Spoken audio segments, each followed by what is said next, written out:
Hello, everybody. It's me again, Matt Manning. We have just come off of 3 days of training from our CPX session. We're really excited. We've seen loads of fantastic technology. Some of it we've seen a little bit before. Some of it's actually new to us as well. And today we're joined with some of my fellow SEs. And we just thought it'd be really good to give our partners, our channels, our customers, people who are watching this, the first impressions of what we think is going on with our new tech. There is far too much to go through in a session this afternoon. If you did watch some of it, you would have seen that Dorit Dor, our head of research and development, had 137 slides and blasted through those in about an hour. We're not going to do that today. We're just going to pick out the bits that we like, we think are really interesting, and we think are going to be the things that our partners are going to get involved with, probably the quickest things that they're going to pick up and stuff. So what is everybody's thoughts? I know, Lee, you've you quite like the new Lightspeed hardware we've had. Is that right? Yeah. So obviously, most people have heard of the fact that we've got enterprise appliances. They're they're what would traditionally be known as the bread and butter product from Checkpoint, alongside with our Spark appliances, the smaller and medium size, and then Maestro for obviously large scale deployments, big data center deployments. But the interesting thing at CPX is that we've released yet another new range of appliances designed to attack the market that's specifically looking for accelerated traffic. So we've partnered with NVIDIA to produce a range of appliances that include ASIC functionality from the NVIDIA side that directly incorporates acceleration of traffic directly onto the NIC. And we're doing that using an industry standard API to make it fast and smooth. We've actually got a public website, which I'll just bring up now so we can have a quick look. I think it's one of the things that is so interesting is how ridiculously quick these appliances are for, and they're very focused around customers who have demands for low network latency and high performance. Yeah, So we're talking microsecond. microsecond latencies here. So quantum light speed appliances, as you can see on the website, we've got four model ranges at the moment, and you can see that we've got the collaboration with NVIDIA. So what's happening here is that we've included specific NVIDIA ASICs that do a lot of calculation. We offload some of our software onto that using API calls, which obviously speeds up the traffic acceleration. And just kind of highlight specifications. We've got a QLS 250. As you can see, the firewall latency is 3 microseconds. That's the average speed. It's just mad. It's so quick. It's so good. Yeah. I mean, we're talking about something that will definitely impact the market. It will certainly improve our perception amongst customers and partners when it comes to fast, rapid, low latency firewall appliances. You can see we've got like the very big one at the end, the QLS 800. Quite a big chunk in your rack, 3U box. 800 gig worth of firewall throughput from a single appliance. One box. Bearing in mind that obviously, the technology that is Maestro and Lightspeed is not going to be mutually inclusive. So you can actually be able to collaborate and use the two together. And I believe that quantum Lightspeed is something that will definitely be making an impact on the market from Checkpoint. Yeah, because what got me about this was the price point. Yeah, let's not That forget was a the stunning price price point. point. That was, wasn't it? Yeah, I mean, I looked at that and went, we're giving these things away, aren't we? Let's be honest. Yeah, it's got to be super attractive, right? It's got to not only does it have to impact, but we've got to impact with a way in which we're providing much more value than what other solutions out there might have already done. Because this is the first time Checkpoint Software Technology has been a software company. We have had acceleration cards in the past. We have had other acceleration technologies, but almost everything in terms of traffic analysis is all done in software. And so for the first time we're kind of moving into that ASIC space with these particular models, so that we can accelerate traffic directly on the NIC and do that quickly and efficiently.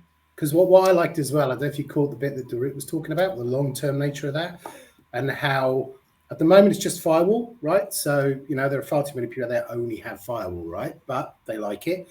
But moving forward, we're starting to do inspection as well on it and the VPN. And I think one of the things that people forget is our sort of decryption or the inspection software we have for breaking VPN is so good because we've not been relying on those hardware chips for over the years. So I'm absolutely dying to see the speed that we can get out of that when the encryption stuff comes out, because I reckon that's just going to be straight off the chart, personally. Yeah, I mean, very few partners actually, very few vendors actually put their stats on for SSL, and they know because it's such a heavy overhead. It just drops off so quickly, and yeah, we are up there with that AAA rating with the rest of the vendors and stuff. So yeah, it's going to be really good. Mo, I know I was really seen chuffed at the Maestro stuff as well, because that's really Yes. important. What we've got there is this almighty box that we could just chunk in the Maestro. Because the thing I was slightly worried about was that they were going to turn around and say, no, you can't use Maestro with it. And I'm like, but we're talking 3 terabits. And at that price point, 3 terabits worth of traffic is, to my mind, just absolutely phenomenal. That's an absolute winner as far as I'm concerned. Yeah. So customers and partners can head over to the public site now. All the specs, data sheets, etc., is all available. So you can either go straight to the Checkpoint website, or you can just Google quantum light speed and find your way to here. Awesome. Yeah, Thanks, cool. Lee. So I know that's There not was the actually only... some good stuff in quantum, wasn't there? Do you notice that? There was some really good stuff coming out with quantum. There's some really good stuff. Just so one of the things that we the extra blades they're putting in, it was great to see, actually. Yeah, absolutely. Actually, one point you did mention earlier, Matt, was is anyone able to go over the new Firewall as a Service product, even like conceptually? Because obviously the Lightspeed wasn't the only gateway we released at the moment. Has anyone got any insights into the new Firewall as a Service that we're doing with AWS? Vaguely. I mean, I went on one of the things. Went on the breakout session that they had on it, mainly because I was involved in our Shift product a number of years ago that never really made it to market, and I also thought that was absolutely brilliant. And it seems what they've done is they've taken what they learned from the Shift product and they put it into the Firewalls as a Service. So basically the idea behind it is one of the issues, I mean, anyone out there that's using cloud will know this, securing cloud is really hard work, because you're working with this kind of esoteric environment that's floating and people are spinning stuff up and left, right, and center and everything. And you can put a gateway in front of it, that's fine, but then it doesn't really matter what what your developers doing. If they suddenly spin up another huge lump of database over here, you're going to have trouble finding it. Now, we could use our controller, which we've done in the past, but again, it was really, really complex. And what they seem to have done is they've taken the intelligence that we get from the controller, so the ability to look into the underlying fabric, and then they've effectively managed to rewrite, or what it seems to be, I don't know the full details yet, but they've managed to rewrite the routing rules on AWS to make sure that if anyone makes any changes, it's all automatic. So on the run through I saw in it, and bear in mind this is EA at the moment, so things can change. Effectively, what you do is you purchase it. It then shows up in your Infinity portal. You connect it into the underlying fabric, which, as we all know from doing our from the controller that comes naturally with all Checkpoint products, takes seconds, right? Simply, username, password, make sure you're keying your secret in. Off it goes. It sort of chunders around for a little bit with a little spinny symbol for for about 5 minutes, and it comes back with a really nice schematic of what your network actually looks like.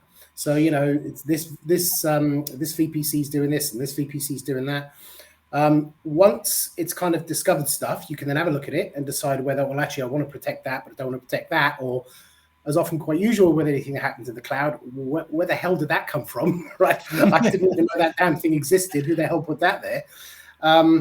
It looks at that, so you can see that, and then with literally a couple of button presses, it deploys the gateway, puts the gateway in full mode, appears, and I don't know 100% because I haven't had a full nose about with it, it then appears to start rewriting rules so that traffic that's flowing from VPC to VPC has to go through the Checkpoint gateway, which means you're getting north-south and east-west traffic. That's what it appeared to be to me. I know that when we're kind of looking at other products in the past, because you can do that really easily with Azure, for example, because you can just use the microsegmentation. But AWS was a nightmare for actually forcing traffic down certain routes, and then they brought out the VPC gateway, which made it slightly easier.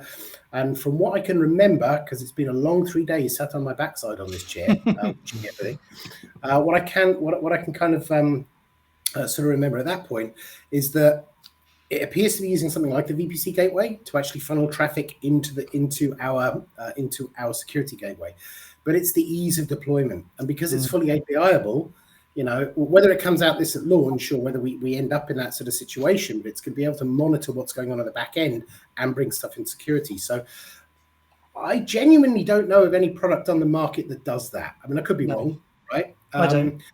But just that ability to simply do that. Now, and as we probably saw from a lot of the breakout sessions we had, we got a lot of stuff out there for DevOps.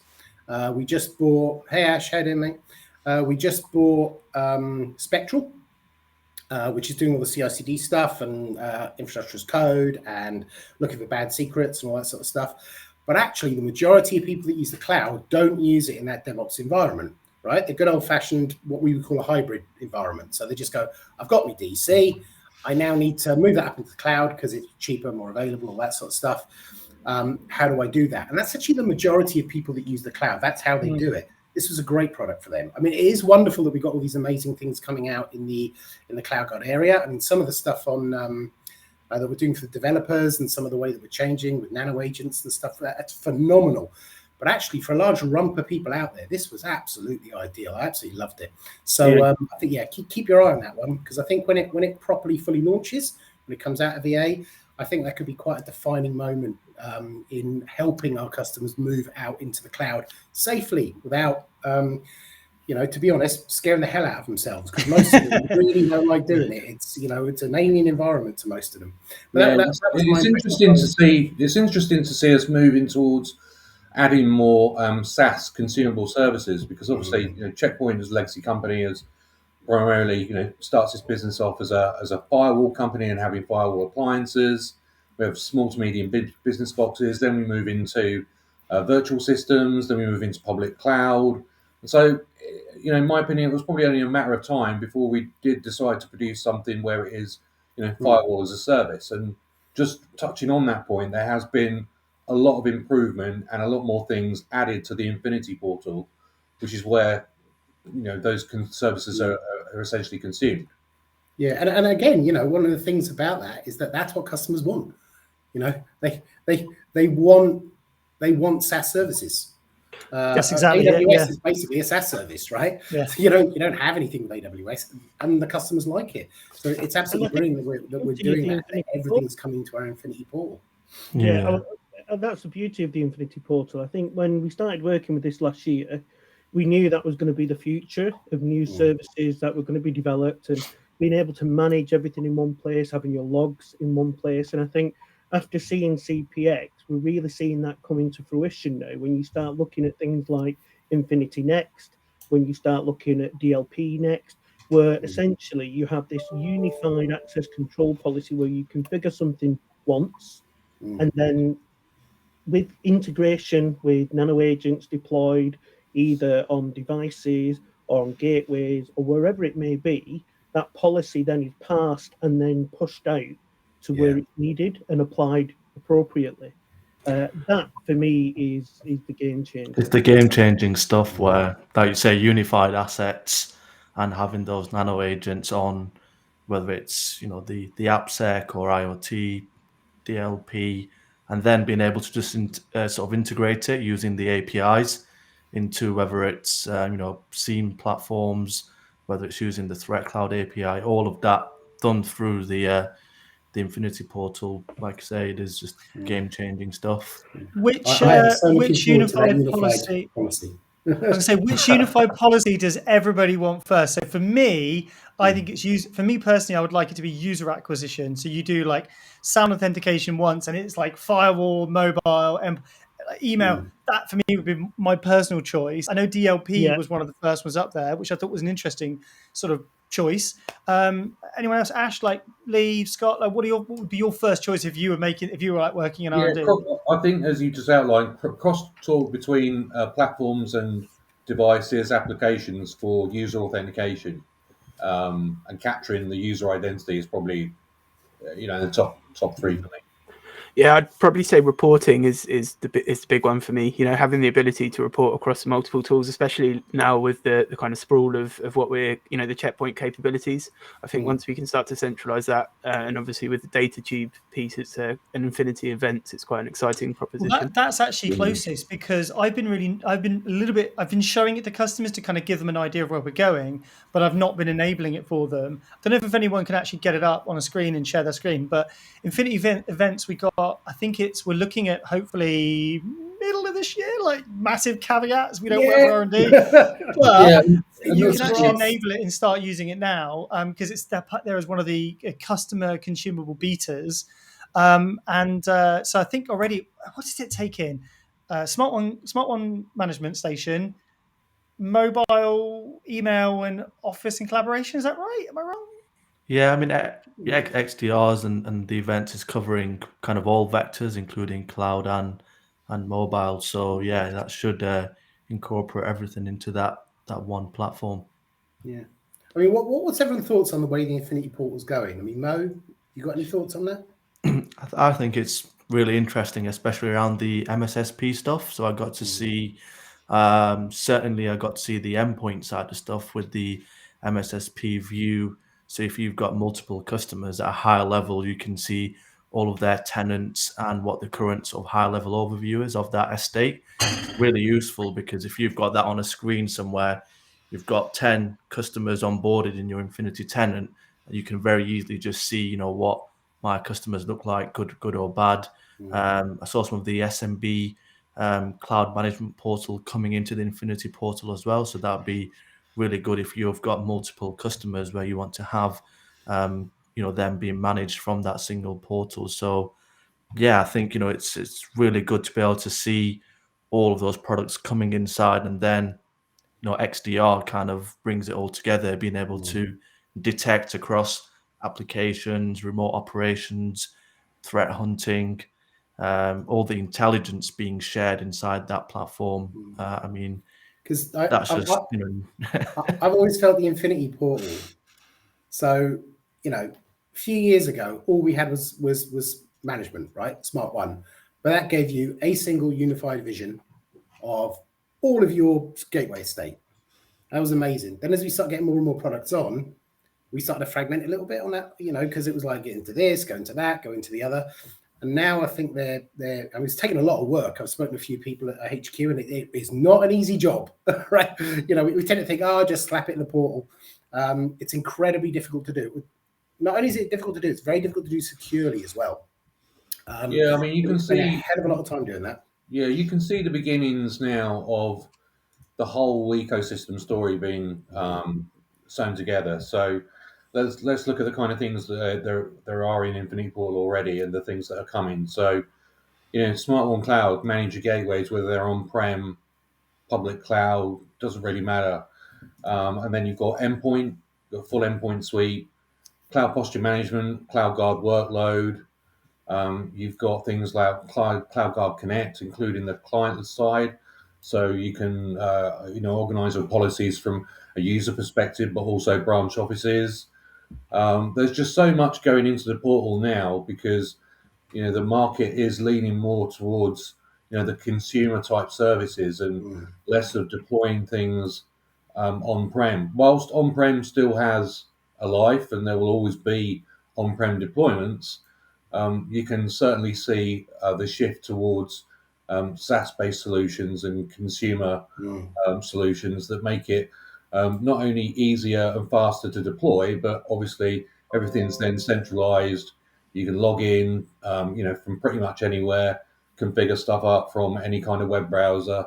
And if we look at things like the traditional, checkpoint management technology, you've got to install that console onto a machine, and then we now have a fully web-based console for that. But yeah, it's and nice. This is just awful, awesome, even, Yeah. isn't it? Yeah.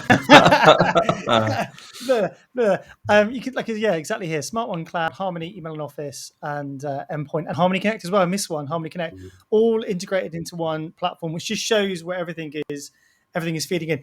I can't remember the name we called it, but who was on the round table where you could integrate an on-premise Smart One appliance or virtual machine into the Infinity portal to start sending your network objects and everything. So to talk about the Infinity portal being the future is not just buy one, it's not just get Smart One Cloud, it's get your on-premise manager and connect your on-premise manager to the Infinity portal as well.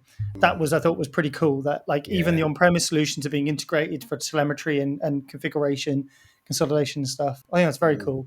Yeah, I wasn't on that one. That's actually one of the problems I found with CPX. There was so much on there, and you kind of had to choose. And I kept going there. I want that one, that one, and that one. They're all at the same time. Wednesday, I think it's just somebody mentioned Tuesday. The actual recordings are coming out for our partners and customers. Yes. Yeah, so that'd be good. So I'll catch up then. But yeah, I missed that one, sadly. And I think that's the thing for people watching after CPX. We'll post the presentations and videos on Checkmates.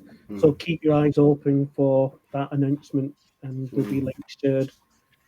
Failing that, reach out to your local SE who can provide that for you. Yeah, absolutely. Yeah. What So did to you stop guys us- make of the IoT piece on the quantum gateway? So the fact that we can have a quantum gateway that's going to be able to do the discovery piece on the enterprise networks, and then being able to take those objects and then create automated policies. So we don't need to have an additional sensor on the network or an additional management station in order to be able to kind of see those. So I IoT missed that more. assets. Yeah. But one of the things I've heard previously is we talk about how we're having that IoT discovery engine built into the box. But ultimately, it's a cut down version compared to some of the integrated discovery engines we work, the other partners we work with.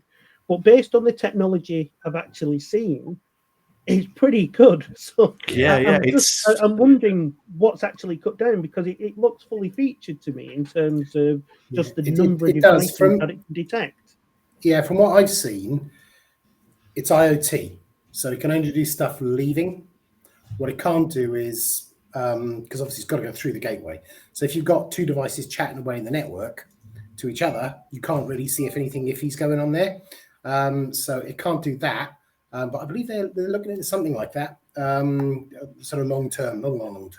Yeah. But that's really where that is. So if you want sort of proper OT and IoT, you're going to be looking at the likes of some of our, the partners that we support.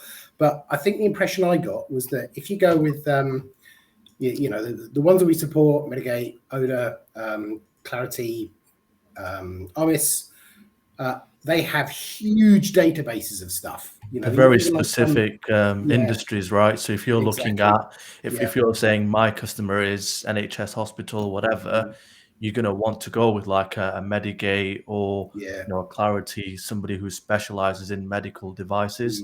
What we're going to go with is sort of general enterprise stuff. That's where sort of IoT kind of comes in. So if it's a general IoT environment, then we're good to use our technology. But if it's a very specific industry, then would go with going with our sort of strategic partners in that space. I've got a mate that builds. He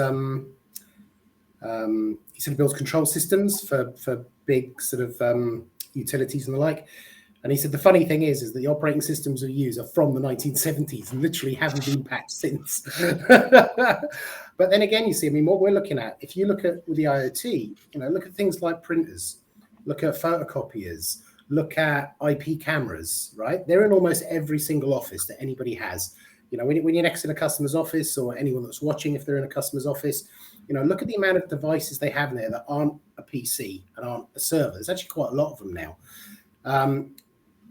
Giving them the ability to actually protect against those things going a bit rogue is brilliant, without the sort of without needing to know that a blood pump manufactured by God knows what, which is never going to be in your office, right?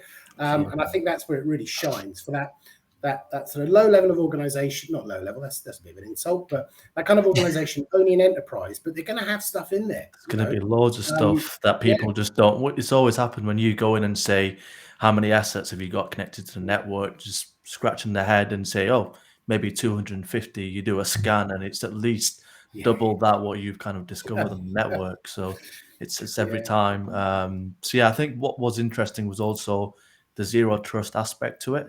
So apparently, when we've done the scan and we move to the next stage of putting a policy on the management server, it sort of creates a autonomous zero trust policy on that device itself. So it's allowing sort of just minimum communication from that device based on what we understand that device to be able to do. So, the smart camera should only talk to something on port XYZ onto this server.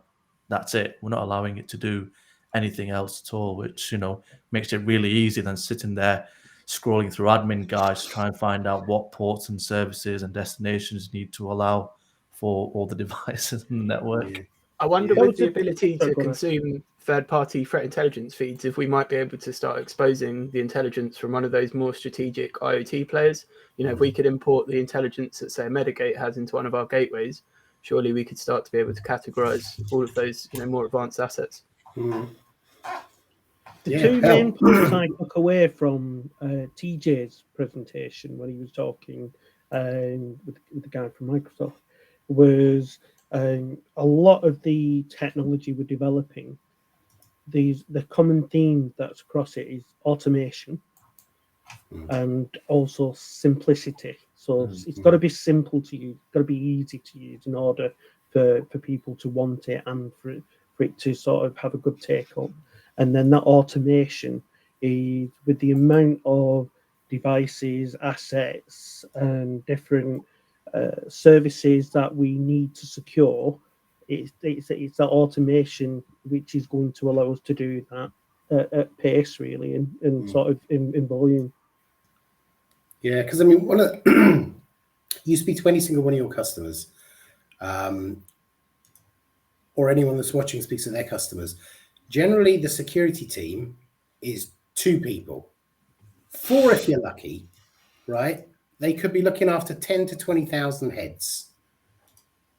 I mean, I just cannot work out how without automation anybody can cope with that. They must be absolutely, just knocked off. And to them, automation has got to be key. And I mean, we're in automation from the ground up. Even when we first started doing our 80 all those years ago, its base thing was this needs to be able to automate. I don't think, is there a single product we make that can't be automated in at least 99% of its functionality? And we've got APIs all over the gateways. We've got, it's pretty locked in, to be honest. Yeah, Capsule definitely docs. approach. Yeah. Oh, mate, I can't believe you brought that up. I actually love capsule docs. I think it works a treat.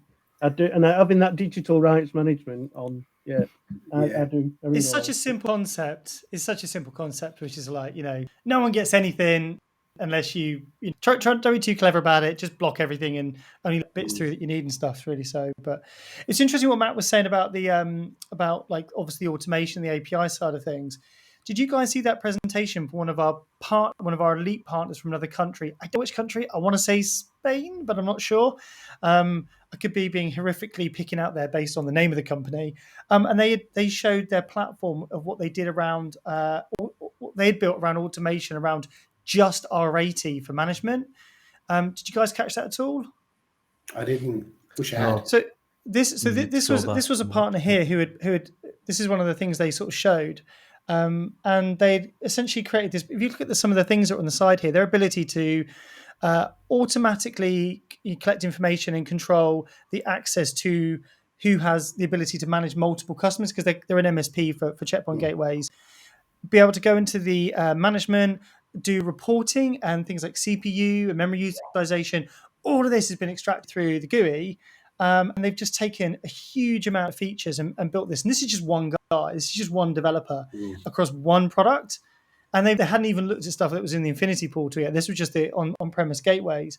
But there's just a huge amount of information in here. They'd even got it so that you could find one of their customers' management stations, click log in, and it would automatically pass a token to the multi-domain server's instance for that customer and then log them in automatically to that manager. Like from there, and then this was all integrated to like their Active Directory system, so they can control who has access to the systems through this platform.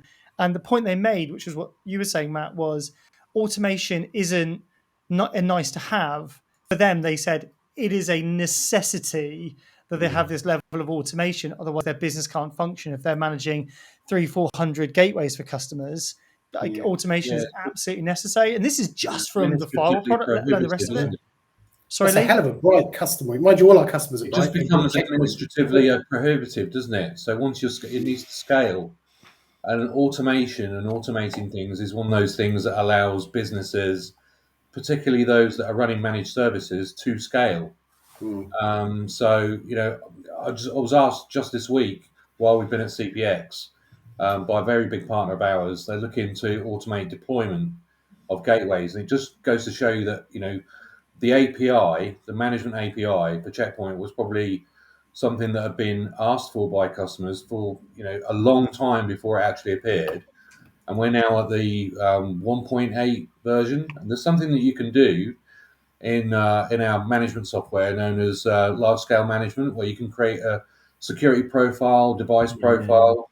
And one of the very newest commands that's gone into that API recently is that once you've done those and created those objects and those profiles, we now have management API commands. So that's web management CLI, whatever, in JSON or however you want to do it, to actually then run commands to create those objects and deploy the profiles you've already pre-configured, thereby deploying at speed and scale new gateways with specific profiles that carry specific security policies and the features that you've enabled, like whether it's got proxy, things like certificates, being able to then add new policies, new policy layers like HTTPS inspection and adding new objects to that. And not only just adding things, but tearing things down as well, which is how we do it when there's auto scaling going on in the cloud. So automation is becoming something that people can't ignore.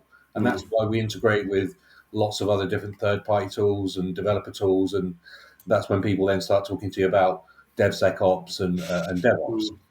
I just wish I could code. I was going to say, the advice I give to anybody who wants to get into security right now is do some code. coding. So I'm telling my kids. I'm not a big coder, and I don't think I ever will be, but I understand the high-level concepts, and but I'm just not of that mindset, and never really have been of where I'm going to be some sort of genius with code or scripting or whatever. But the overall ideas and talking to customers about their ideas and how they're going to do that to scale up or to make things more seamless is really interesting. Yeah. What about Sd-Wan? There's a few bits on Sd-Wan. Our customers have been asking for it. We'll do Sd-Wan and then we'll wrap up. I think that's a good place to finish. We haven't done Harmony yet. Do you want to do Sd-Wan or do you want to do Harmony? What about MDR? We could go on. I promise everybody. We might have to break this down into a series. We'll be bringing these things out as time comes on. Who wants to take a little bit on Sd-Wan? Be quick. We've got to do Harmony as well. That was pretty cool. So my gut feel on Sd-Wan is obviously it's not new because we know that people are out there doing it. We obviously integrate with a lot of leading vendors out there. But what customers have been asking for some time is to have that capability in the gateway. So they've got that all-in-one box solution. When you combine that with customers who are moving to Harmony Connect, now being able to have the gateway to be able to steer that traffic into Connect, or if they are hosting services on-prem as well, to give them that flexibility. Yeah, I think, I for one can't wait until that is available. It's going to be good. Yeah, I saw that. I saw a little bit of that today on a demo. So essentially, SD-WAN traffic steering, where you can construct policies based around where you want specific rules to be triggered for specific traffic types, and whether that goes down, say, ISP1 or ISP2. And I think that early on we're going to see that introduced into the enterprise range of appliances, the quantum appliances. But I also saw that we will be targeting that same functionality for the Spark models, probably H2 or next year. So it's interesting to see and good to see that not only does Checkpoint integrate with lots of other SD-WAN vendors, but that, again, we've listened to what our customers are saying and what the market is saying, and introduce those features that people are asking for over and above that, to say, here you can do it. You can now do it on the local appliance, and you can also then integrate with other solutions like Cloud Connect. And I think most other customers who are doing SD-WAN are having to do a complete like front like perimeter like re-architecture. Yeah, it's a big overhaul, isn't it? It's massive. Whereas for us, when it's out, we'll be able to just kind of go, bloop, there's an add-on. You can connect into a different network now, because that's what it really is, right? SD-WAN is just a modern way of connecting to a network with some good level of failover and automation. Now, I'm probably massively oversimplifying it, but it's network connectivity, which is what we're really good at. So once we can get that little add-on, you get the whopping great big engine that runs our gateways, and customers can connect into these platforms that have to completely re-architect their entire platform. It is. We will laugh in the face of our competitors once it's out. It is just that, and it sounds really basic, but the SD-WAN has become such a big thing and has been talked about, for a long time now, because it's much easier to deploy and much cheaper to deploy than older technologies like MPLS that were traditionally quite expensive. So, software-defined WAN, that's what it and it's expected when we're having SASE conversations. Yeah, people expect you to include SD-WAN, didn't they? Yeah. For me, I'll tell you, just slightly segueing away from SD-WAN, because I know we're short on time. Impressions on the new Harmony Endpoint and Office, which the Avanan acquisition. I've actually as far as done I'm concerned, Teams. Yeah, I know, right?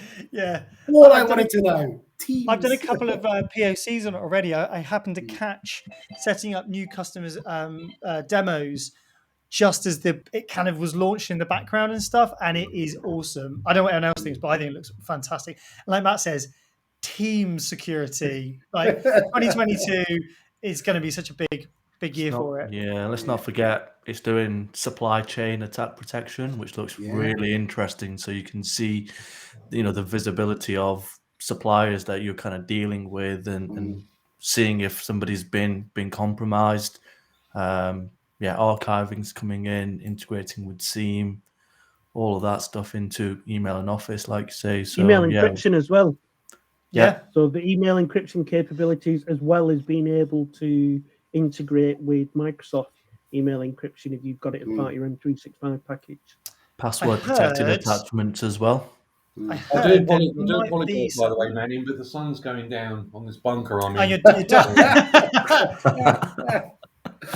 I did hear that there might be some archiving potentially coming as well. That works or not, and that is massive caveat on that one, because there's not been much on that. But yeah, that could be cool as well. So storing for a very long period of time, from what I heard.